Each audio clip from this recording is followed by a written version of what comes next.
आज आपण या ठिकाणी चिपळूण विधानसभा मतदारसंघ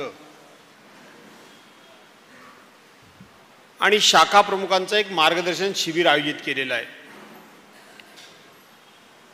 आपले पक्षप्रमुख आदरणीय उद्धवसाहेब ठाकरे आणि या मार्गदर्शन शिबिराकरता आवर्जून उपस्थित असलेले शिवसेनेचे उपनेते माजी आमदार बाळासाहेब माने, जिल्हा प्रमुख श्री दत्तारामजी कदम, जिल्हा परिषदेचे माजी अध्यक्ष विक्रांत जाधव, जिल्हा समन्वयक रवींद्र डोळस, जिल्हा संघटक माजी सभापती संतोषजी थेराडे, विधानसभा क्षेत्रप्रमुख बाळा कदम, तालुका समन्वयक श्रीयुत राजू देवळेकर, मुंबई तालुका संपर्क प्रमुख अशोकराव नलावडे, आमच्या जिल्हा समन्वयक रुमाताई देवळेकर, तालुका महिला आघाडी तालुका प्रमुख मानसीताई भोसले,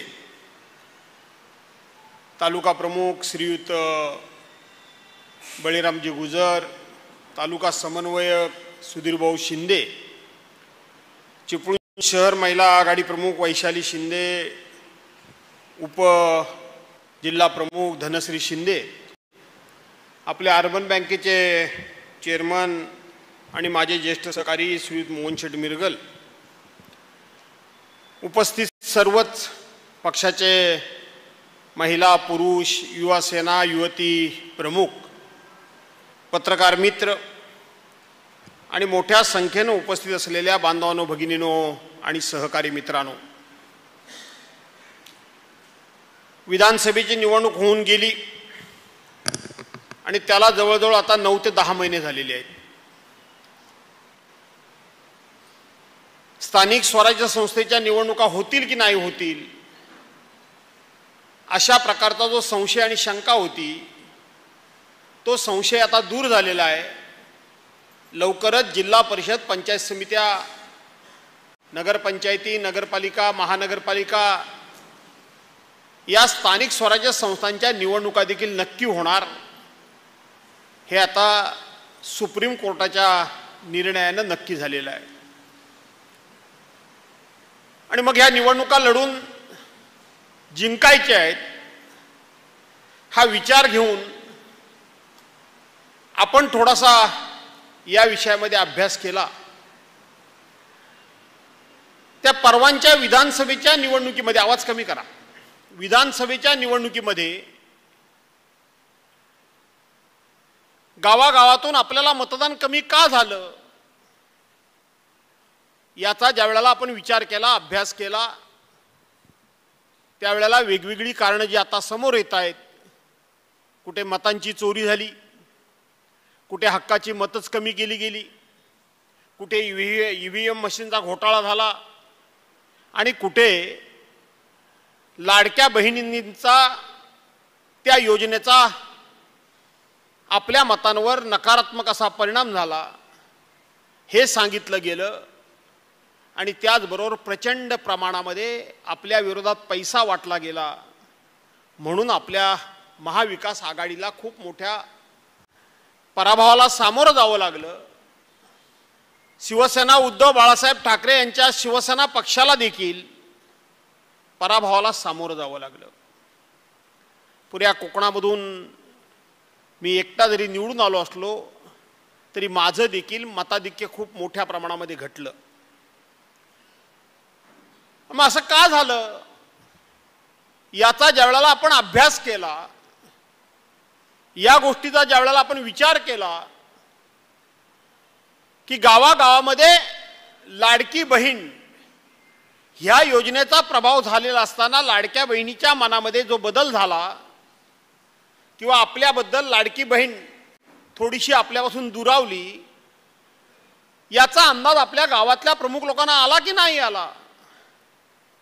गावामध्ये एवढा मोठ्या प्रमाणामध्ये पैशाचा वापर आणि वाटप झालं, हे गावामध्ये झालेलं वाटप आपल्या लोकांना कळलं की नाही कळलं? आपल्या विरोधात एक लाट निर्माण होतीये, त्याचा अंदाज आपल्याला आला की नाही आला? यावर मी माझ्या सहकाऱ्यांबरोबर माझ्या नेहमीच्या कार्यपद्धतीप्रमाणे मी त्या ठिकाणी चर्चा करत होतो.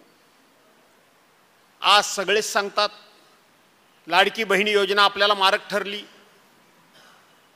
पैसा मारक ठरला, आणखीन काय काय ठरलं. अरे पण मग ज्या दिवशी मतदान झालं त्या दिवशी संध्याकाळी आपण बसतो आणि त्या दिवशीच रात्री 12-1 वाजेपर्यंत आपण किती मतांना निवडून येणार हे आपण नक्की करतो आणि त्याप्रमाणे आपला अंदाज आज तागायत तंतोतंत खरा ठरत आला.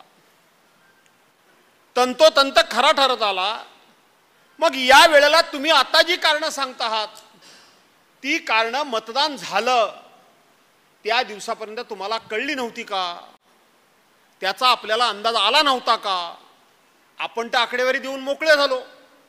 गावामध्ये 500 मतदान झालंय, 500 पैकी 300 आपलं, 100 याचं त्याचं, 10-20 त्याचं, 25चं, हे बाकी सगळं मतदान आपलं. हा अंदाज आपण दिला आणि त्याची आकडेवारी आपण मांडली आणि त्या दृष्टीनं आपण आपला अंदाज आपण किती मतांना निवडून येणार हे ठरवलं. हे आता रिझल्ट लागल्यानंतर जे गोष्ट तुमच्या लक्षात आली ती गोष्ट मतदान होईपर्यंत किंवा मतमोजणी होईपर्यंत तुमच्या माझ्या लक्षात कशी आली नाही याच्यावर आपण चर्चा केली. या विषयावर थोडासा आपण खळ केला आणि मग माझ्या लक्षात असं आलं की शेवटी गावाच्या बाहेर गावाचा कोणतरी एक रखवालदार असतो. तो गावाची रखवाली करत असतो. तो रखवाली करत असताना तो गावाच्या वेशीवर ठामपणे काठी टेकून उभा असतो की माझ्या गावामध्ये कोण येतंय, कोण नाही, कोण प्रवेश करतंय, कोण करत नाही आणि माझ्या गावाची रखवाली करणं ही माझी जबाबदारी आहे हे त्या रखवालदाराला माहीत असतं. आणि जोपर्यंत तो रखवालदार जागरूक असतो, जोपर्यंत तो रखवालदार सावध असतो, तोपर्यंत त्या गावामध्ये काही हालचाली होतात की नाही होतात ह्या आमच्यापर्यंत ताबडतोब कळायचा मार्ग म्हणजे तो आमचा रखवालदार. त्याला जर असं वाटलं की माझ्या गावामध्ये काहीतरी उलटपालट होणार आहे तर तो तात्काळ त्या ठिकाणी पोहोचतो. जो कोणी वेडं वाकडं वागणार आहे, काहीतरी उलटसुलट करणार आहे, त्या बैठकीमध्ये ताडपणे जाऊन बसतो. एखाद्यानं आपल्या उमेदवाराच्या विरोधात जर अपप्रचार केला तर त्या बैठकीमध्ये बसून तो त्याला प्रश्न विचारतो, माझ्या आमदारनं, माझ्या पदाधिकाऱ्यानं, माझ्या उमेदवारानं ही केलेली विकास कामं तुम्ही केली नाही म्हणून कसं सांगता? त्यांच्यावर खोटा तुम्ही आरोप करताय, तो आरोप खरा करून दाखवा.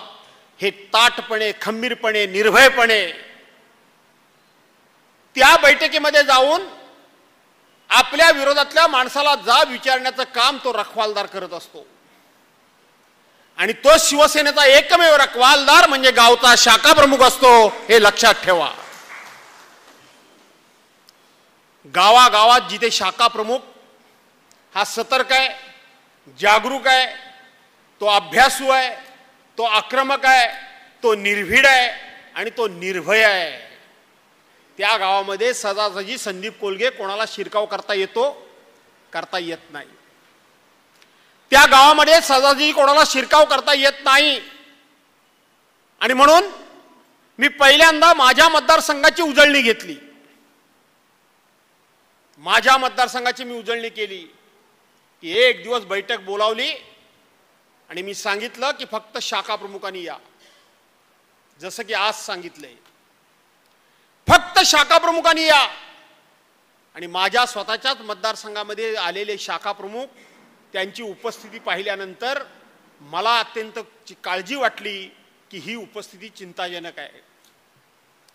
माझ्याकडे पूर्व विदर्भ आहे, गडचिरोली असेल, गोंदिया असेल, भंडारा असेल, चंद्रपूर असेल, नागपूर असेल, रामटेक असेल, त्या भागामध्ये मी बैठका घेतल्या. आणि जशी आता मी तुमची सर्वांची हजेरी घेतली अशी हजेरी मी नेहमीच घेत असतो. त्याच्यामध्ये शाखा प्रमुख किती आले म्हणून जर प्रश्न मी विचारला तर शाखा प्रमुख हजरच राहत नाहीत. 2 नाही ते 4 शाखा प्रमुख फक्त हजर राहतात, शाखा प्रमुख हजरच राहत नाहीत. विभाग प्रमुख हजर राहतात, उपविभाग प्रमुख हजर राहतात, तालुका प्रमुख हजर राहतात, उपतालुका प्रमुख हजर राहतात, उपजिल्हा प्रमुख हजर राहतात, संघटक, समन्वयक काय जे आहे ते हजर राहतात, पण शाखा प्रमुख हजरच राहत नाही. त्या गावाचा रखवालदार जर आमच्या जागेवर नाही त्या गावाचा रखवालदार आमचा जागरूक नाही तर त्या गावामध्ये माझ्या पक्षाचं रक्षण कोण करेल? माझ्या पक्षाच्या सीमा तोडून आतमध्ये जो कोणी घुसायचा प्रयत्न करतोय त्याला कोण रोखेल? त्याला शाखा प्रमुखाच्या व्यतिरिक्त कोणी रोखू शकत नाही. विभाग प्रमुख 4 गावाचा, 10 गावाचा, 15 गावाचा असेल, तो 15 गावात कुठेतरी असेल, पण त्या गावातला शाखा प्रमुख हा त्या गावामध्ये असला पाहिजे. तो महिला शाखा प्रमुख असेल, तो युवा सेनेचा शाखा प्रमुख असेल, नाही तर तो बेसिकचा असेल. हे सगळे गावामध्ये सतर्क राहिले पाहिजेत, जागरूक राहिले पाहिजेत, हे अलर्ट राहिले पाहिजेत आणि ते डोळ्यात तेल घालून आपल्या संघटनेकरता जागता पारा देणारे शाखा प्रमुख पाहिजेत. आणि माझी खात्री झाली की मी पुन्हा एकदा गावागावातला शाखा प्रमुख आपण जागरूक केला तर शिवसेनेचं पूर्व वैभव या ठिकाणी उभं राहिल्याशिवाय राहणार नाही. हा माझा विश्वास आणि माझ्या मनाची ठाम अशा प्रकारची समजूत झाली आणि म्हणून मी माझ्या मतदारसंघाच्या शाखा प्रमुखांचं मी शिबिर घेतलं. पहिलं इथंच घेतलं. साधारणपणे आज मला विक्रांनी विचारलं की दुपारी लोकांची खाण्यापिण्याची सोय करायची आहे, किती जणांची करू? मी म्हटलं 200 लोकांचीच कर. तो म्हणाला पप्पा बोलता काय? आपल्या ग्वागर विधानसभा मतदारसंघातले शाखा प्रमुख मी बोलवले होते, तुम्ही त्या दिवशी मला 250चं सांगितलं, मिलिंद शेठ कापडींनी 500 पर्यंत नेलं आणि शेवटी 700 लोकांचा खाण्याची सोय करता करता नाकी नावले. तुला आठवत असेल सतीश, फैयाज तुला पण माहिती आहे दिवशी धावपळ उडालेली, म्हणून आज किमान मानाला 500चा ठेवतो. म्हटलं अजिबात ठेवू नकोस, जास्तीत जास्त 250 लोकांची सोय कर, याच्यावरती सोय करू नकोस. सगळ्यांनीच आता मला मार्गदर्शन केलंय. माझ्यासमोर फार मोठं धर्मसंकट उभं राहिलंय. जिल्हा प्रमुख दत्ता कदम म्हणाले भास्करराव जरा शांततेने घ्या. बाळासाहेब कदम मानेनी सांगितलं आता साडू पण येता, पण थोडं शांततेने घ्या. मला वाटतं मी माणसं तोडायचंच जास्त काम करतो काय? 40-50 वर्ष माणसं माझ्याबरोबर चिकटलेली काय? एवढ्या करता चिकटलेली आहेत. भास्कर जाधव बरं काय वाटेल हे बोलत नाही, खरं काय ते बोलायचं धाडस भास्कर जाधव दाखवतो. कोणाला बरं वाटेल यापेक्षा खरं काय हे बोलण्याचं धाडस हे आवडतं की नाही तुम्हाला? माझा प्रश्न आहे पदाधिकाऱ्यांना,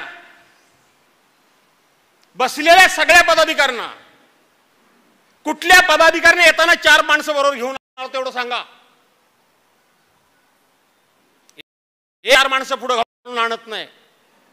स्वतः फक्त गाडीतून एकटे येतात आणि इथं आल्यानंतर बाकीच्यांना मार्गदर्शन करतात. अशानं पक्ष पुढे जाणार नाही. अशाना पहिल्यासारखा पक्ष उभा राहणार नाही. पदाधिकाऱ्यांनी स्वतःपासून सुरुवात करायला पाहिजे. करायला पाहिजे का नाही पाहिजे? पदाधिकाऱ्यांनी स्वतःपासून सुरुवात केली पाहिजे. कोणाला मार्गदर्शन कोण करतो? आपण काय करतो? आता काय आमदारकी खासदारकी निवडणुका नाही आहेत. आता निवडणुका आहेत त्या पंचायत समिती, जिल्हा परिषद आणि नगरपालिकेच्या निवडणुका आहेत. आमदार खासदारकीची चर्चा करून आता फायदा काय त्याचा? ज्या वेळेला आमदारकी इथली घ्यायची ती अनेक वेळा सांगून झालो आम्ही घेण्यामध्ये चूक केली, आता थांबावं लागेल 4 वर्ष. पण त्याचा विचार करण्याची गरज नाही. आता जिंकायची आहे ती जिल्हा परिषद आणि पंचायत समिती. जिंकायची का नाही जिंकायची आहे? ती जिंकायची असेल तर इथं प्रत्येकाला जबाबदारी घ्यावी लागेल. आणि मी सुरुवातीलाच सांगून टाकतो, चिपळूण पासून मंडणगडपर्यंत मी स्वतः जबाबदारी घेतलेली आहे. उद्याच्या प्रत्येक निवडणुकीची जबाबदारी मी घेतलेली आहे. निवडणुकीची जबाबदारी आपण घेतलेली आहे. मी मगाशी हजेरी घेत होतो. जिल्हा प्रमुख तुम्ही, तालुका प्रमुखाचं मला कौतुक करायचंच आहे, ते नंतर करेन. पण जिल्हा प्रमुख तुम्ही दोघांनी पण जरा थोडी ती यादी घ्या. 25-25, 30-30 वर्षापूर्वीचा शाखा प्रमुख अजून यादीवर नाव आहे. तो थकला बिचारा. 25-30 वर्षापूर्वीचा शाखा प्रमुख. म्हणजे मी मध्ये शिवसेना सोडली होती 15 वर्ष झाली, परत येऊन मला 6 वर्ष झाली, म्हणजे 21 वर्ष गेली. आणि मी तालुका प्रमुख होतो कधी तर 1997-98 पर्यंत मी तालुका प्रमुख होतो. 1987-88 ला झालो, 95 ला मी आमदार झालो आणि 97-98 ला माझं मी तालुका प्रमुख पद सोडलं. त्यावेळचे शाखा प्रमुख अजून आहेत. त्यावेळचे शाखा प्रमुख मला त्याच्याबद्दल काही राग नाही, परंतु नवीन माणसांना संधी देऊन जुन्या माणसांनी त्यांना मार्गदर्शन करण्याची मार्गदर्शकाची भूमिका घ्यायला नको.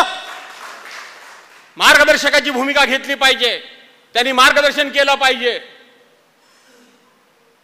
तर आणि तरच पक्ष पुढे पळेल. न पेक्षा पक्ष असा सहजासहजी पळणार नाही, अजिबात पळणार नाही. आणि आपण आपलं नेहमी सांगतो शिवसेना हाच, शिवसेना प्रमुखांच्या बद्दल निष्ठा आहेतच प्रत्येकाच्या, काय वेगळं सांगायचं. सातत्यानं मी स्वतः निष्ठावंत आहे म्हणून स्वतःची पाठ स्वतःच्या हातानं काय थोपटून घ्यायची. उद्धव साहेब शिवसेना प्रमुख, अरे त्यांच्याबरोबर निष्ठा आहे, त्यांचं आपण कार्यकर्ते आहोत म्हणून आपण इथं बोलतोय, तळमळीनं बोलतोय. पण आपण अशा पद्धतीची नुसती वरवर करणी बोलणी करून आपण पक्षाला पण फसवतोय आणि स्वतः पण फसतोय. पक्षाला पण फसवतोय आणि स्वतः पण फसतोय. पक्षाला फसवून काही होणार नाही. आपण प्रामाणिकपणे काम केलं पाहिजे. आणि म्हणून आज जिल्हा परिषद पंचायत समितीच्या निवडणुका घ्यायच्या असतील, मी कार्यालयामध्ये बोलवलं, तुम्ही सांगितलं 107 माणसं जमली. मग आज कुठे गेली? काय झालं? काय गणपती उत्सव अजून 4 दिवस आहेत गणपती उत्सवाला. आणि गणपती उत्सव कोणाला नाही आले त्यांना उत्सव नाही काय? आणि जे नाही आले त्यांना उत्सव आहे? जे आले त्यांना उत्सव नाहीये? शेवटी पक्षाकरता प्रत्येकाने एक दिवस हा दिलाच पाहिजे. पहिल्यांदा पक्षाकरता आपले वेळ काढून ठेवलाच पाहिजे. ठेवला पाहिजे का नाही पाहिजे? काढलाच पाहिजे. आज 24, 25, 26, 27 कितीतरी दिवस आहेत अजून गणपती उत्सवाला, कितीतरी आहेत. ही कारणं फक्त सांगायचं आता गणपती उत्सव होऊन जाऊ द्या, मग घेऊया, मग काय येईल? गणपती उत्सव गेल्यानंतर काय येईल? पितृपक्षी येईल. मग ते पित्र मानेवर बसलेले असतात, त्या दिवशी काय करायचं नाही. मी तर पितृपक्षात हमखास करतो काही चांगले कार्यक्रम, आणि अनेकांना सांगतो की पितृपक्षात कार्यक्रम करा, कारण आपले पित्र पूर्वज सगळे खाली आलेले असतात. त्यांच्या देखत आपले दिवटे काय करतायत ते त्यांना कळू द्या. मग लगेच घटस्थापना होईल की नाही होईल? मग दसरा येईल की नाही येईल? मग लगेच दिवाळी येईल की नाही येईल? आणि तेवढ्यात निवडणूक होऊन जाईल. चालेल का? कशाची कारण सांगत बसता तुम्ही? जर गणपती उत्सवाकरता तुम्ही वेळ देऊ शकता तर पक्षाकरता वेळ देऊ शकत नाही तुम्ही? पक्षाकरता सुद्धा वेळ तुम्हाला द्यायला पाहिजे. आणि म्हणून शाखा प्रमुख हा या सगळ्यात महत्वाचा घटक आहे. सगळ्यात महत्वाचा घटक. जर शाखा प्रमुख जागरूक असेल तर ते गाव शिवसेनेच्या पाठीमागे खंबीरपणे उभं राहणं हे अनेक जुने जाणते शाखा प्रमुख सांगू शकतात. ज्या वेळेला राजकारणामध्ये त्यांना कुठल्याही प्रकारचं स्थान नव्हतं, ज्या वेळेला राजकारणामध्ये त्यांना कुठल्याही प्रकारचा मान नव्हता, सन्मान नव्हता, मोठमोठी माणसं राजकारणामध्ये त्यावेळेला टॉपला होती, त्यावेळेला साधा शिवसेनेचा शाखा प्रमुख सुद्धा शाखा प्रमुख म्हटलं की छातीची 2 बटणं उघडी ठेवून असा खुलेआमपणे समोर उभा राहायचा तो शिवसेनेचा शाखा प्रमुख. आज शाखा प्रमुख गावामध्ये गेल्यानंतर कुठे असतात? आज गावामध्ये गेल्यानंतर एखाद्या कार्यक्रमाला गेल्यानंतर मग संतोष थेराडे हळूच आम्हाला कानात सांगतात, साहेब तो मागे बसलाय तो आपला शाखा प्रमुख आहे, जाताना त्याला हाक मारून जा, नाही तर तो रागवेल. ही परिस्थिती गावागावात संतोषजी थेराडे आहे का नाही? तो रागवेल का? तो मागे बसलाय. अरे त्याच्या गावात मी आलोय, तो असा तळपत राहायला पाहिजे, तो असा नाचत राहायला पाहिजे, त्याच्या पायाला भिगरी लागलेली पाहिजे, त्याच्या अंगाला आग लागलेली पाहिजे. माझ्या पक्षाचा कार्यक्रम आहे, माझ्या पक्षाची बैठक आहे, माझ्या पक्षाचा नेता येतोय, माझ्या पक्षाचा लोकप्रतिनिधी येतोय. गावामध्ये आज माझ्या पक्षाच्या नावाचा आवाज दुमदुमणार आहे. तो शाखा प्रमुख गावात जर त्या ठिकाणी अशा पद्धतीने तळपत राहिला नाही, तो एका कोपऱ्यात बसला तर गावात त्याला कोण विचारणार आहे? कोण विचारणार आहे? पण आणखीन त्याची काळजी काय घ्यायची तर जाताना आमदारांना हाक मारला नाही म्हणून तो रुसे बिसेल. असे शाखा प्रमुख नाही पक्ष पुढे घेऊन जाऊ शकत. असे शाखा प्रमुख नाही पुढे पक्ष घेऊ शकत. अशा पद्धतीचे पदाधिकारी सुद्धा पक्ष पुढे घेऊन जाऊ शकत नाहीत, नाही घेऊन जाऊ शकत. आमची फक्त मर्जी सांभाळली म्हणजे पक्ष पुढे जात नाही. त्याने गाव उभा केला पाहिजे, पाठीशी गाव उभा केला पाहिजे. आणि म्हणून ते काम करण्याचं काम शाखा प्रमुख करतो. शाखा प्रमुखांनी काय करावं हेच त्या बिचाऱ्यांना माहित नाही. पूर्वीचा शाखा प्रमुख गावामध्ये जर एखादा पोरगा पहिल्या दुसऱ्या तिसऱ्या नंबरनी पास झाला तर रान फुल घ्यायचा. कोणाच्या तरी बागेतलं बाग कुठली जळलं, झाडावर एखादं फुल लागलेलं असेल त्याला आंब्याचं पान गुंडाळायचा, दोरा गुंडाळायचा, बरोबर आहे दत्ता कदम गुंडाळायचा. आपल्या गावातले 2 माणसं तो बरोबर घ्यायचा आणि त्याला भेटायला जायचा, त्याचं अभिनंदन करायला जायचं आणि सांगायचा मी उद्धव साहेबांकडून आलो, मी आदित्य ठाकरेंकडून आलो, मी भास्कर जाधवांकडून आलो, मी दत्ता कदमांकडून आलो आणि मी बळीराम गुजरांकडून आलो, माझ्या पक्षाच्या वतीनं तुमचं अभिनंदन. तो जायचा. आज कोणी कुठे पोचत नाही. एखाद्या ठिकाणी अपघात झाला तर शिवसैनिक प्रत्येक ठिकाणी धावतातच, पण गावामध्ये जर एखादी दुर्घटना घडली, 4 लोक जर तुम्ही एकत्र केलं शाखा प्रमुखांनी आणि घेऊन गेले आणि सांगितलं माझ्या जिल्हा प्रमुखाचा फोन आला होता, माझ्या आमदाराचा फोन आला होता की अशी गावामध्ये दुर्घटना घडलेली आहे, जाऊन त्यांचं सांत्वन करून या आणि मी त्यांच्या वतीनं तुमचं सांत्वन करायला आलोय. त्यांच्या मनामध्ये शिवसेनेबद्दलची आस्था निर्माण होणार नाही? आस्था निर्माण होणार नाही का? 100% त्यांच्या मनामध्ये होईल. आज ॲम्ब्युलन्स सगळे सरकारी झाले, पण त्या काळामध्ये शिवसेनेशिवाय ॲम्ब्युलन्स होत्या कोणाच्या? आज रक्तपेढ्या प्रत्येकाच्या झालेल्या आहेत, पण त्या काळामध्ये कोणालाही रक्त लागू दे, कोणालाही कुठल्याही जातीच्या, धर्माच्या, पक्षाच्या, पंथाच्या, एखादी महिला बाळंतपणामध्ये तिला जर ब्लिडिंग झालं, तिला जर त्या ठिकाणी रक्ताची गरज असेल, कोणाचा अपघात झाला त्याला रक्ताची गरज असेल, कोणाच्या अंगातलं हिमोग्लोबिन कमी झालं त्याला रक्ताची गरज असेल, तर शिवसैनिकाचं रक्त हे जवळजवळ प्रत्येक माणसाच्या अंगामध्ये शिवसैनिकाचं रक्त, हे लक्षात ठेवा. ही सेवा उभी करण्याचं काम शिवसेनेनं केलं. आज वयांचं पुस्तकांचं महत्व तुम्हाला नसेल, कमी वाटत असेल, पण ज्या काळामध्ये एक वही बघायला मिळत नव्हती, ज्या वेळेला चष्मा शिबिरं ज्या वेळेला व्हायची, चष्मा घेणं सुद्धा अवघड असायचं, त्यावेळेची शिबिरं असतील, वैद्यकीय सेवाचं शिबिरं असतील, ही शिबिरं करून लोकांचं मन जिंकण्याचं काम हे शिवसैनिकांनी केलेलं आहे, त्यावेळच्या शाखा प्रमुखांनी केलेलं आहे. आताच्या शाखा प्रमुखांना आम्ही नेमकं काम काय करावं हेच माहीत नाही. त्यांचा दोष आहे असं नाही, त्यांचा दोष आहे असं नाही. सगळे मला सांगतात की गोड गोड बोला, मी पण जरा गोड गोड बोलायचा प्रयत्न करतो, नाही असं नाही, पण नुसतं गोड बोलून काही दत्तात कदम काय होणार नाहीये, काही होणार नाहीये. मी सांगितल्याप्रमाणे पदाधिकाऱ्याने, कुठल्या पदाधिकाऱ्याने 4 माणसं पुढे घालून आणली ती सांगा. आम्ही दुसऱ्याला सांगतो की ह्याला घेऊन ये, त्याला, अरे तू किती आणलीस, काय येत का नाही लोक? ही पद्धतच मोडली, ही परंपराच या ठिकाणी मोडीत निघाली आहे. पूर्वीच्या काळामध्ये महिना 2 महिन्याला सुधीरभाऊ माहिती आहे तुम्हाला, आपण मेळावा असायचा, लोक वेड्यासारखी यायची, न चुकता यायची. कारण काय सांगायला जागा नाही होती. कुठं जागा त्यावेळेला? बापू काण्यांच्या हॉलमध्ये. बापू काणे एक वडा देतील तेवढा खायचा. मोहन इथं बसलाय, काय रे मोहन, दुसरं कोण काय होतं काय त्या काळामध्ये? कोण? पक्ष म्हणजे काय, शिवसेना म्हणजे काय, शिवसेनेची सेवा म्हणजे काय, बाळासाहेबांची शिवसेना म्हणजे काय? आज आपला पक्ष सर्वांनी चोरलाय. काही लोक आजही, आज देशामध्ये रान उठलंय.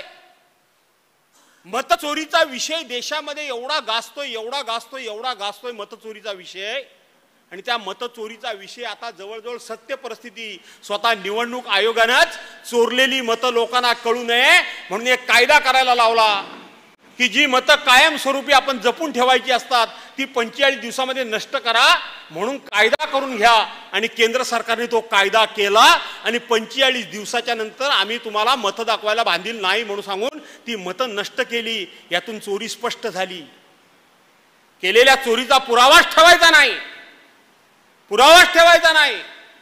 कोर्टाला निवडणूक आयोगाने सांगितलं की आम्ही कोणाची मतं घटली, कोणाची वाढवली, कोणाची घटवली, कोणाची वाढवली हे सांगण्याकरता आम्ही जबाबदार नाही, किंवा हे सांगण्याचा आमची जबाब तुम्हाला आम्ही सांगू शकत नाही का?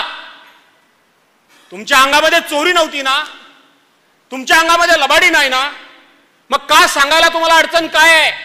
तुम्ही चोर आहात म्हणून या ठिकाणी चोरी केलेला माल याचा पुरावा नाही नष्ट करण्याचं काम सध्याच्या परिस्थितीमध्ये चाललंय. आणि त्याच सत्तेकडे काही लोक जायला लागलेत.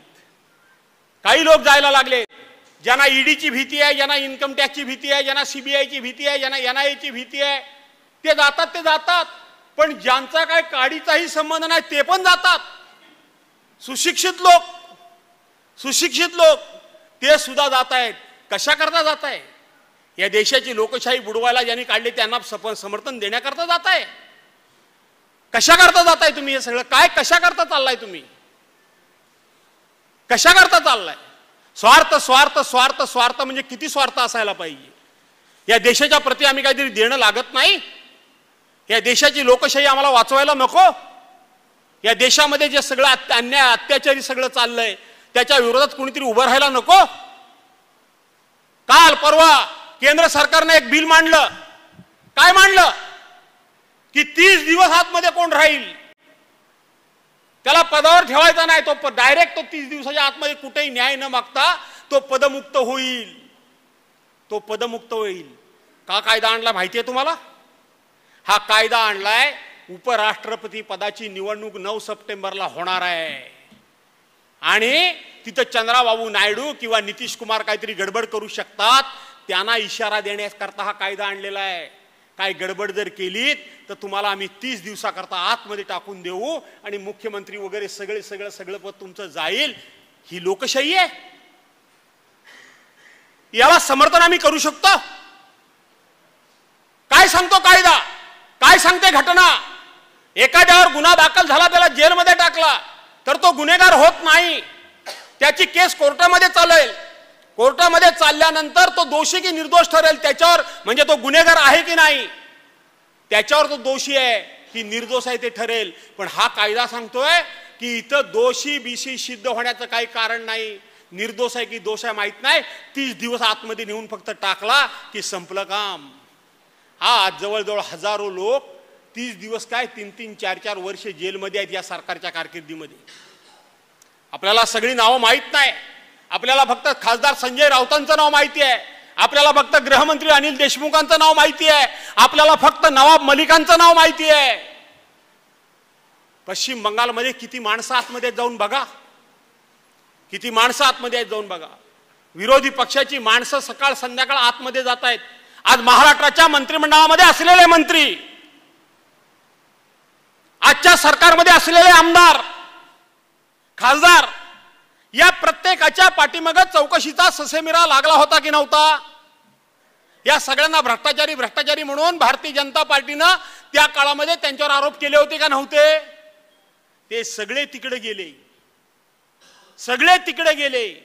तिकडे गेल्यानंतर ते स्वच्छ झाले. भुजबळांना 2.5 वर्ष जेलमध्ये राहावं लागलं. 2.5 वर्षानंतर ते सरकारमध्ये गेले आणि आता त्यांची फाईलच गायब झाली. ईडीचे लोक सांगतात आमचा आरोप त्यांच्यावर काय होता तो आम्हाला आठवतच नाही. आम्हाला आठवतच नाही. अजितदादाची 70,000 कोटीची फाईल कुठे गेली सापडत नाही. सरनाईक, काय त्यांचं नाव ते, प्रताप सरनाईक, ते निर्दोष झाले का नाही झाले? भावना गवळी निर्दोष झाल्या. काय झालं संजय राठोडचं? पूजा चव्हाणच्या संदर्भामध्ये त्याचा खून केला म्हणून मंत्रिमंडळातनं काढायला लावलं. त्याच पूजा चव्हाणला आता त्या संजय राठोडला मंत्रिमंडळामध्ये घेतलं. कुठे आहेत बोलणाऱ्या? कुठे आहेत? कुठे? काय झालं विजयकुमार गावितांचं? काय झालं 10,000 कोटी रुपयाच्या राधाकृष्ण विखे पाटील यांच्या भ्रष्टाचाराचं? काय झालं? काय इतकंच कशाला, परवांच्या दिवशी नाशिकमध्ये ते सुनील बागुल आणि कोणतरी एक शहर प्रमुख त्यांचा पक्ष प्रवेश करून घेतला. काय झालं? थोडीशी भानगड झाली आणि त्यांच्यावर चोरीचा गुन्हा टाकला, आरोप केला. ते भारतीय जनता पार्टीमध्ये गेल्याबरोबर तिथून ती केसच विड्रॉ करण्यात आली. कोणाला आम्ही मदत करणार आहोत? आम्ही मदत कोणाला करणार आहोत याचा विचार करण्याची वेळ आलेली आहे. आणि म्हणून ही जिल्हा परिषद पंचायत समिती जिंकायची असेल, मी तुम्हाला आज सांगतो, भले भले तिकडे जात आहेत, गेलेत, पण तुम्ही जर साथ मला दिलीत तर 100% या जिल्हा परिषद पंचायत समिती आपण ताब्यात द्यायची राहणार नाही. तुम्हाला पोचावं लागेल. तुम्हाला लोकांचं प्रबोधन करावं लागेल. तुम्ही लोकांना सांगावं लागेल धीर सोडू नका, धीर सोडू नका. मी काही धीर सोडण्यातला नाही का सोडू, काही धीर सोडायचा नाही. आणि तुम्हाला पण सांगतो तालुका प्रमुख कुठे गेले?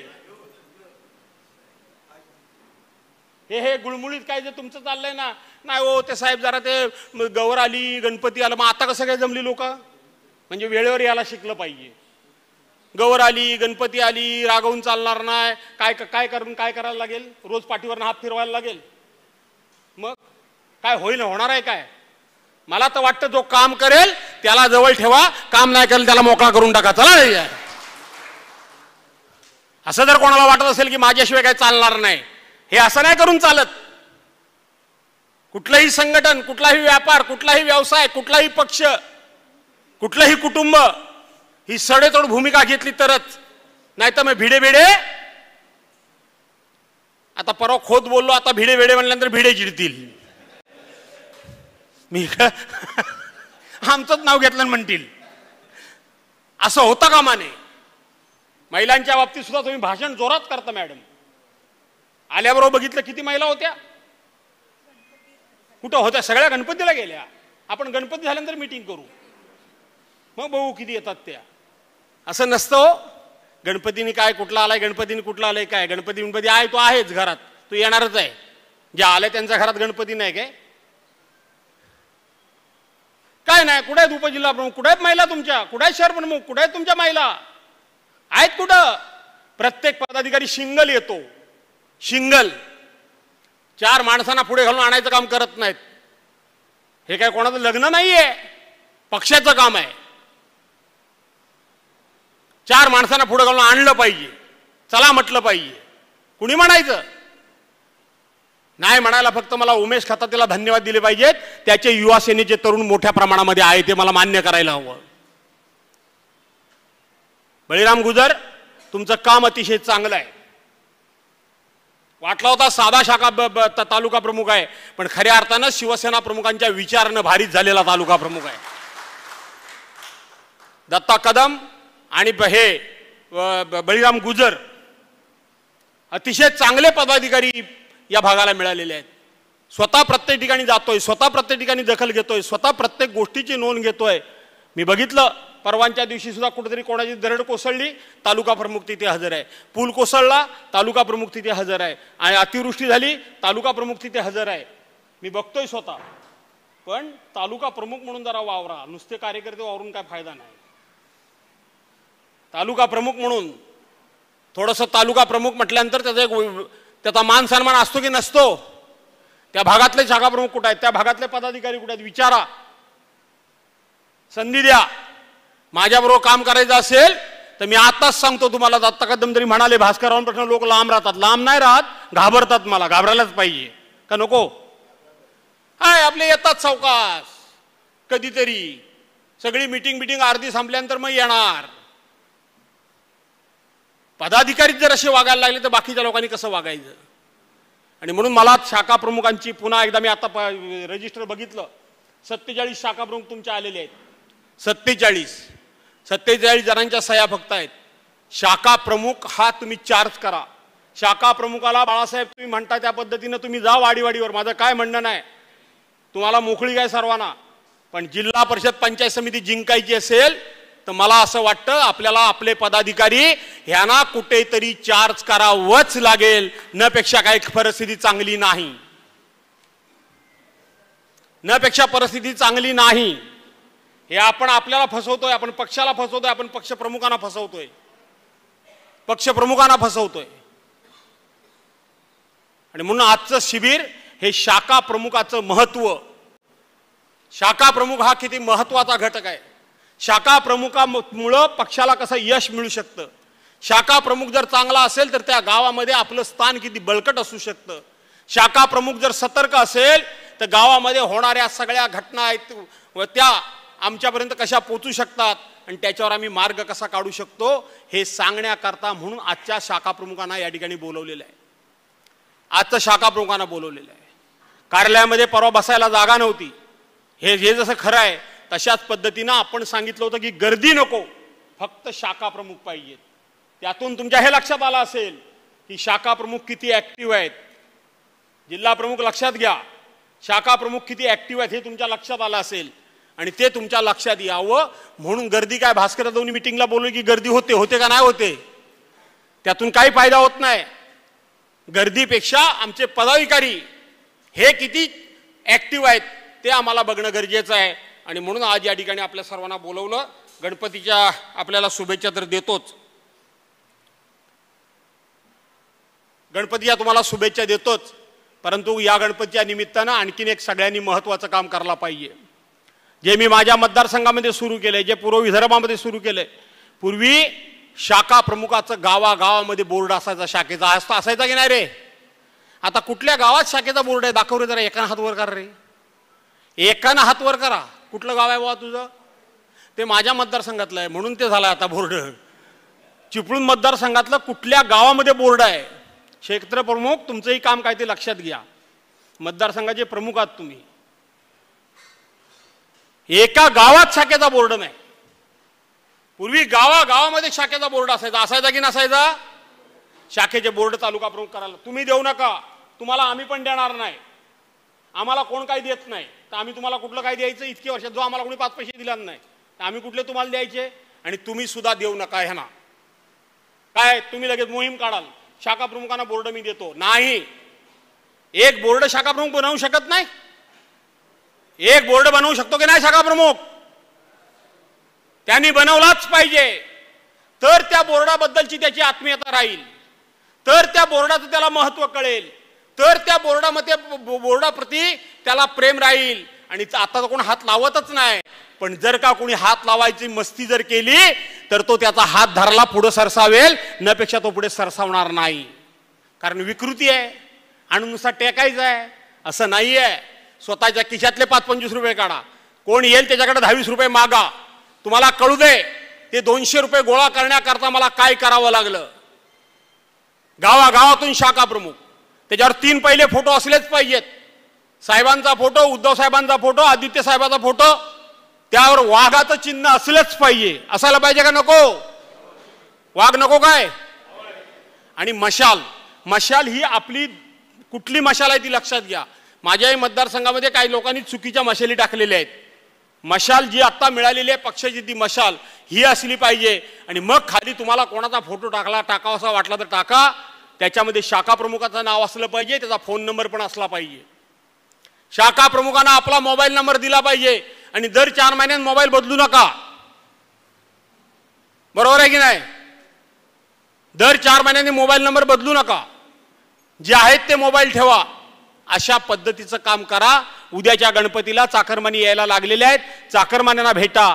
पुन्हा एकदा पूर्वीची शिवसेना उभी करण्याकरता म्हणून मला वाटतं आजच्या बैठकीनंतर ह्या सगळ्या गोष्टी आपल्याला उपयोगी पडतील अशा प्रकारची अपेक्षा बाळगतो. खूप मोठ्या राजकारणातल्या उलतापालतीवर या ठिकाणी बोलावं असं वाटत होतं, परंतु त्याच्यामध्ये काय मी फार आता वेळ घेत नाही. तुम्हाला पण गणपतीची सजावट करायची आहे गणबायनो? हो लटके वहिनी, करायची का नाही? सजावट करायची ना? सगळं रेडीमेड मिळतं. काय करायचं आता? नेऊन नुसतं टेकायचं तिथं. बाकी काय पहिल्यासारखं रात्रभर काय जागायचं आहे? काही करायचं नाहीये. आणि म्हणून राजाभाऊ लक्ष ठेवा. जाऊ द्या, काय गेलेत ते जाऊ द्या, काळजी करायचं कारण नाही ना. अजित काय रे, सुनील काय म्हणतोय? आणि म्हणून तुम्हाला पुन्हा एकदा रागवणं, रुसणं, माझा काय मनात कोणाबद्दलही काय आकस नाही, चीड नाही, राग नाही. पण नुसतं आपलं इथं काहीतरी फक्त सांगायचं आणि बाहेर गेल्यानंतर अरे कसला त्याला वेडा बनवला. कोण वेडा बनत नाही, तुम्ही स्वतःला वेडा बनवताय, पक्षाचं नुकसान करताय. हे कुणी करू नका. अशा प्रकारची विनंती करून तालुका प्रमुख तुमचं मनापासून कौतुक करतो. चांगलं काम तुम्ही खरोखर करताय. आणखीन जरा त्यामध्ये भर द्या, शिस्त आणा. खरं तर तुम्हाला तालुका प्रमुख केल्यानंतर बऱ्याच जणांना वाटत होतं काय होऊ शकतं. दत्ता कदमांना केल्यानंतर मी पण म्हणत होतो दत्ता कदम थकलेला माणूस, आता कशाला उगाच त्याला त्रास देत आहे. पण बाळासाहेबांच्या विचारणं कसे परिपक्व आहेत, ही दोन्ही माणसं त्या पद्धतीने आहेत. आणि म्हणून त्यांचं अभिनंदन करावं तेवढं थोडं आहे. बाळासाहेब तुम्ही आता काय नवीन काय म्हणत जाऊ नका. शिवसेनेमध्ये काही ती भानगड नसते. नवा जुना वगैरे असलं काय नाही, चाबूक घेऊनच बाहेर पडायचं. ते उलट जर तुम्ही जास्त गोड बोलायला लागलेत ना तर तुमची टिंगळ करतील. हा भाजपवाला तर अजून म्हणतील लय भारी असतात ते आमचे शिवसैनिक, असं तुम्ही कमी समजू नका या ना. काय रे भाऊ, बरोबर आहे की नाही? आणि म्हणून काय विचार करू नका. तुम्ही तिकडे रत्नागिरी वगैरे तिकडे पण जरा लक्ष द्या. मी इकडे लक्ष देतोय. जिल्हा परिषद पंचायत समिती घेणं हे आता आपली प्राथमिकता आहे. नगरपालिका जिंकणं ही आपली आता प्राथमिकता आहे. आणि म्हणून ती जिंकण्याकरता म्हणून सर्वांनी सहकार्य करा. आपण ताबडतोब गणपतीमध्ये सुद्धा मीटिंग लावू. गणपती काय मला सांगत बसू नका. गणपतीमध्ये सुद्धा मीटिंग लावू. निवडणुका कधीही जाहीर होतील, कधीही जाहीर झाल्या तरी आपण सगळे तयार राहू. कारण आता नवीन वार्ड रचनेप्रमाणे नवीन रिझर्वेशन पडेल. जुनं रिझर्वेशन मला वाटत नाही राहणार, नवीन पडणार रिझर्वेशन. त्यामुळं काय लोकांना जुनेच काहीतरी आपल्या डोक्यात घेऊन चाललेत आणि म्हणून ते सुद्धा त्या ठिकाणी नवीन रिझर्वेशन पडेल. त्या पद्धतीनं तात्काळ उमेदवार ठरवण्याचं काम हातामध्ये घेता येईल. सर्व प्रकारची मदत करण्याची जबाबदारी आपण घेतलेली आहे आणि चिपळूण ते मंडणगड या ठिकाणी कुठल्याही परिस्थितीमध्ये उद्धव बाळासाहेब ठाकरे पक्षाचा झेंडा फडकवायचा म्हणजे फडकवायचा, हाच एक उद्देश आजच्या मीटिंगमध्ये आहे. आणि त्याकरता तुम्ही आलात त्याबद्दल तुम्हा सर्वांना मनापासून धन्यवाद देतो आणि गणपतीच्या शुभेच्छा देतो आणि गणपती गजाननाला प्रार्थना करतो की ह्या माझ्या सहकाऱ्यांच्या सगळ्या आशा अपेक्षा, सगळ्या ज्या काही इच्छा असतील त्या पूर्ण कर आणि या सर्वांना सुखी आनंदी ठेव अशी प्रार्थना करून आपल्या सर्वांची रजा घेतो. जय हिंद, जय महाराष्ट्र. तर जरा आपण आहेत त्या ठिकाणीच थांबा. जे कापसाळ गाण्याचे विभाग प्रमुख आहेत त्यांच्या आरती संग्रहाचं या ठिकाणी साहेबांच्या असे प्रकाशन होते. राम डिगे, कामते खुर्द आणि कामते या शाखा प्रमुखांचे साहेबांचं या ठिकाणी सन्मान करतायत. मी गणेशजी खेतले चिपळूण